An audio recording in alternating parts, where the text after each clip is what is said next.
Good morning. So my name is Rachel Brown, and I am here this morning to present my presentation on bridging the gap of how we can really accommodate all of our adopters to technology education within specifically the K-12 setting.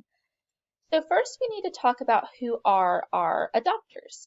And our adopters are, Rogers defined them as the categories of the members of a social system on a basis of innovativeness, which in more of a plain term means how quickly new people who are introduced to some sort of new technology are willing to accept and use and integrate that technology into their everyday teachings and everyday education experiences.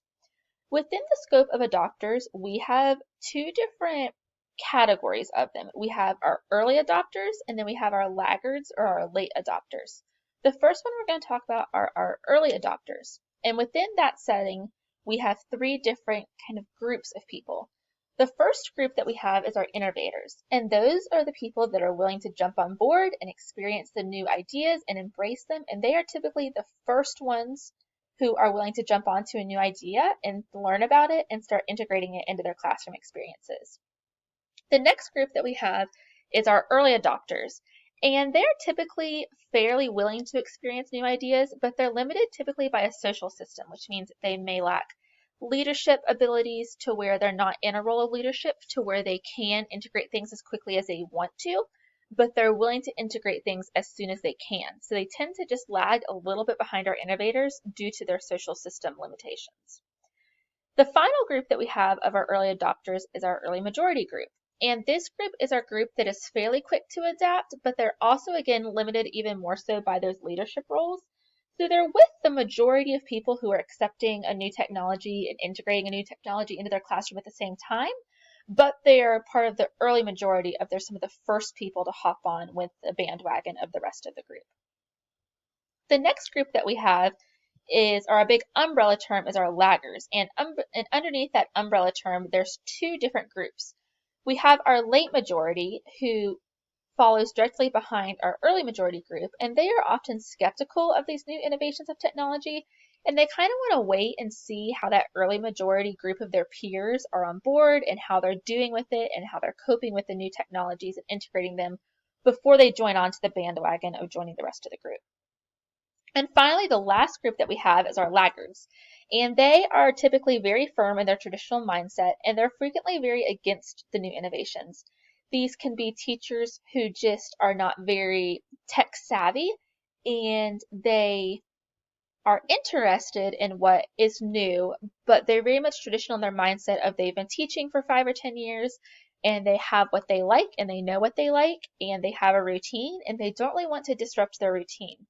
Or they may also be people who just get frustrated with technology and aren't very knowledgeable in it, and they believe that it's just going to be easier to keep doing what they have been doing because they know it and they're comfortable with it instead of moving on.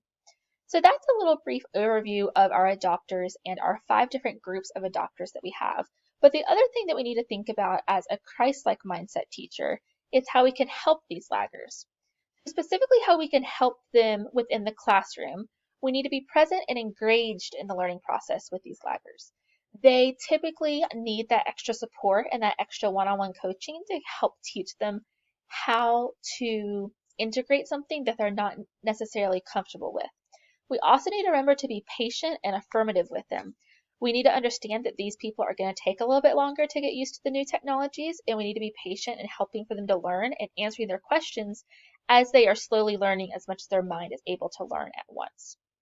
And also within the affirmative aspect, we need to just be firm but kind about it, of that this is where the world is going, and we need to keep up so that way our students can have the best benefit possible within their education experience, but not also being hurtful as it of being demanding of that they have to learn it now, or it's going to be a now or never experience, which then in the long term will stress out our laggers and make them more frustrated by the technology process of engaging that new processes than it will be helpful. Also within helping our laggers, we also need to think about how we can do this in a Christ-like way. So in Matthew 6, Jesus says, "Therefore I tell you, do not worry about your life, what you will eat or drink, or about your body, what you will wear. Is not life more than food, and the body more than clothes?" This is a really interesting passage, especially during the last year of COVID-19, as technology has really blossomed within the education world more than it even so was before COVID-19. And it's really helped for us to realize that change really is inevitable. And if we're constantly worrying about what new things are going to come our way, we're never going to be able to fully adapt to the changes that are happening. We need to instead realize that God has a plan for everything that's going to happen. He knows what's going to happen and when it's going to happen. He knows when He's going to provide us what we need. And therefore, we just need to go more with the flow of trusting in Him that He will provide what we need exactly at the time when we need it. And within the aspect of our new technologies with this verse, we need to be willing to adapt to the new technologies instead of worrying about what is coming next. Instead of, with our laggers, thinking in a lagger's mindset, instead of worrying about how you're going to implement this new technology and what if it doesn't work in front of the classroom when you're trying to perform it in front of your teachers. We just need to be willing to adapt to what's coming at us instead of worrying about what's coming up next. So I hope this was a good brief overview of our adopters and how we can help our laggers specifically, and especially how we can help them within a Christ-like manner.